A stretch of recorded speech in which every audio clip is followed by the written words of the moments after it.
Mike Mollo, 2 months, less than 2 months before the White Sox Stadium event, one of the main events, Mike Mollo versus Artur Szpilka. First of all, you just told me that you watched just a couple of rounds of Artur Szpilka fight. Why and what did you see during those, whatever, 9 minutes? Well, they took it down off the internet right away, which I thought was strange because every other fight he's had, they had up there with all kinds of stuff on it and whatever. And I just personally think they don't want me to see it. You know, but I mean, to me, he looked a little more apprehensive, you know, to exchange. He seemed like he's using his legs a lot more. If you ask me, I would have to say that fight for Artur Szpilka with Brian Minto was a test run, what he's gonna do with me.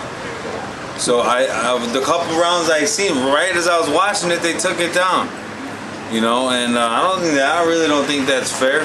Now I should have a right to see his last fight. But I'm sure you're gonna find it. I'm gonna give you two opinions. They're completely different ones. Once it's Artur Szpilka saying interview after the fight that he expects you fight being the easier one versus Brian Minto, and for sure easier than the first one. And there's his coach, Fyodor Łapin, Szpilka's coach, saying that he doesn't like talk like this. You comment. Talk like Artur talking like yes. that?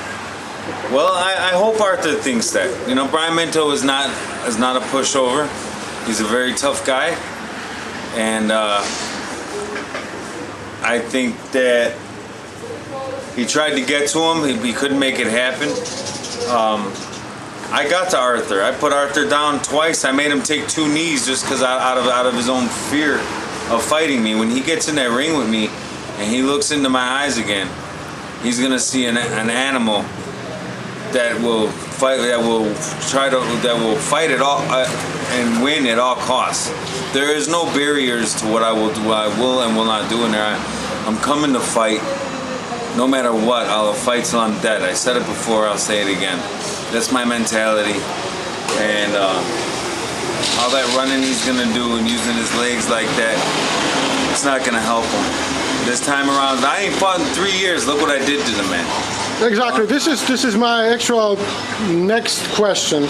It's like a statement. When we spoke before the first fight, a lot of people, especially in Poland, were suggesting, "Oh, this is just you know, Peter, me, and you, Mike, just hyping this stuff because you will just go there, go down like you're supposed to do." But nothing like this happened. But you know what I'm saying, Mike? Yes. This time, you're not fighting every 2 years. You're a completely different fighter. You spend the training camp and Big Bear. You're going to Florida, to Miami to prepare with the great fighters. So completely different. Tell us about the difference between then and now and your preparations. I didn't go through a training camp properly for 3 years. I trained 2 months. I broke my toe on Thanksgiving. I couldn't run. I snapped my toe in half on Thanksgiving. I couldn't run the whole month of December. I had 4 weeks to get ready for the fight. I did my best. I fought my best, and I proved it. I wish Artur the best. I hope he has a good, healthy training camp. I hope he comes ready to fight, and may the best man win. And I just think that I'm gonna be the better man that night. He had his shot at me. You know, I was blind after the second round. Couldn't see no more. Couldn't see the punches coming. And the odds of me getting cut over both eyes by fouls, mind you, not by legal blows, by fouls, those are slim to none.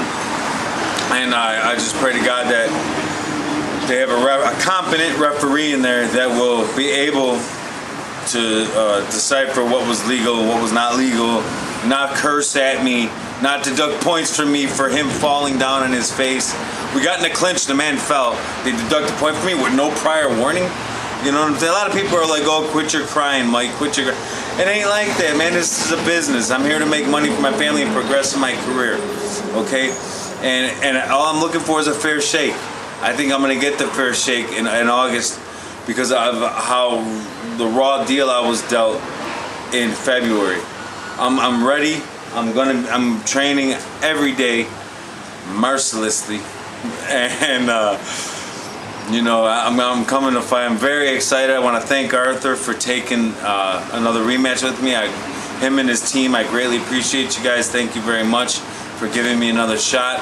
It's going to be a great draw for Chicago, great fight for Chicago fans, and I know there'll be a lot of Poles there to support them, but you will all be very disappointed, the Polish fans, because you might get your victory in Fanfare. Fanfare is a great fighter, but I love Andrew. He's a great fighter, a dedicated kid, and I believe he'll beat Campillo.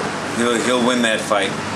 It might not be the easiest fight for him in the world. If Campillo looks like he did in his last fight where he got stopped like that, I think Fanfare will have a really easy night. But if the Campillo that fought Cloud shows up, Fanfare will have a little work cut out for him, but he'll prevail. I do believe he'll prevail. Andrew's a great fighter, and I'm really excited for this opportunity to come in there in Chicago, in the White Sox Park. It's a dream come true for me. I worked my whole career for this, my whole life. I've dreamed of fighting in a venue like this, but not, I mean, the magnitude for me of this venue is like, it's my backyard, literally. My family's from Bridgeport, you know, and just to have the opportunity to come out there and fight in my backyard like that, all my friends, all my family, my city, it's gonna be beautiful. I cannot wait for August 16th.